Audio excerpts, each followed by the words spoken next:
There is an argument that alcohol and I'm ready for my notes, and other intoxicating substances have some benefits if used in the right doses.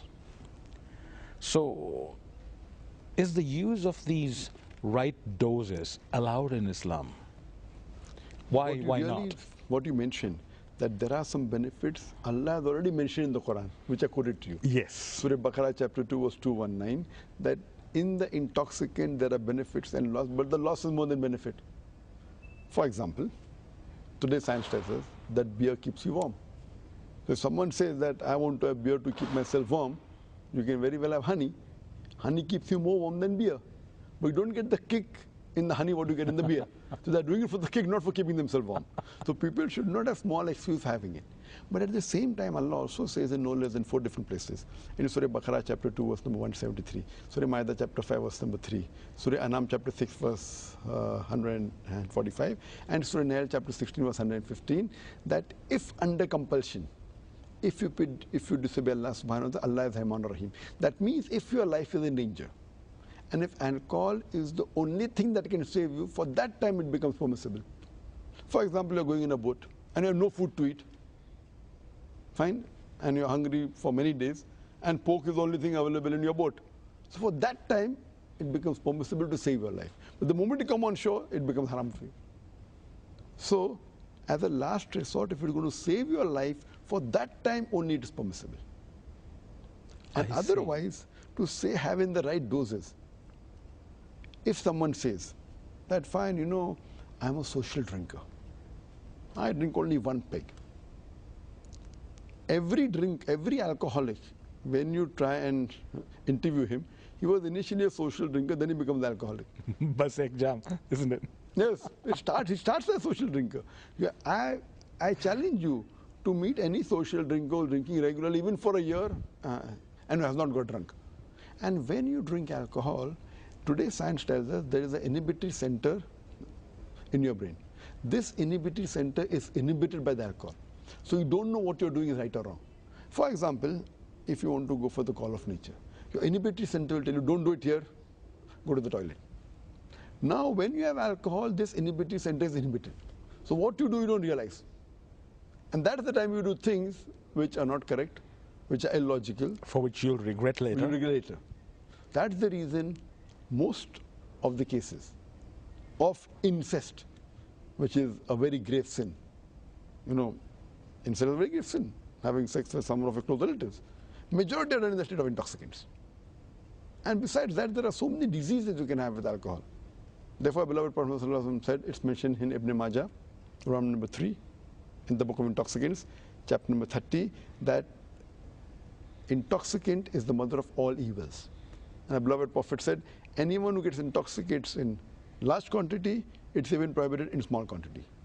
Anything which intoxicates you in large quantity is prohibited even in small quantity. Same Ibn Majah, volume number 3, book of intoxicants, chapter number 30, hadith number. So you cannot even use these substances medicinally. Therefore, if it is the only medicine that can save your life, for example, cough syrup, just for the cough if you have, I disagree. But if it's a drug that is going to save you, if you have certain diseases, and alcohol, the drug you're having contains alcohol, it is the only drug that can save your life. For that moment, it becomes permissible. I see. Take, for example, say a substance like diazepam. Now, popularly known as Valium, I guess. That's right.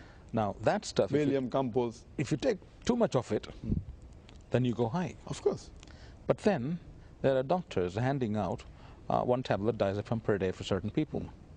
Not necessarily to save a person from between life and death, but for other reasons. Is that okay? If the psychiatrist, it should be a psychiatrist who prescribes.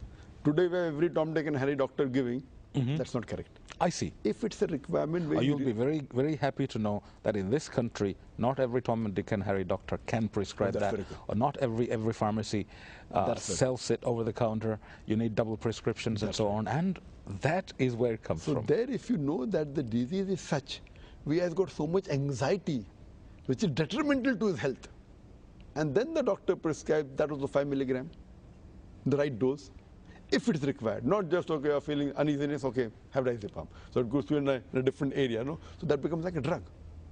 So if it's a requirement, your disease is such, like super anxiety or really some psychological disorders, where it's required, then it's permitted.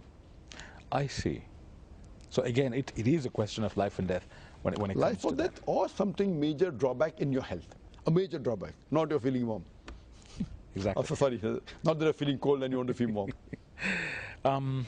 Okay, so we have all these blessings that God has given us all over the universe, ni'mat min Allah, and we avail ourselves of these ni'mah at wish almost.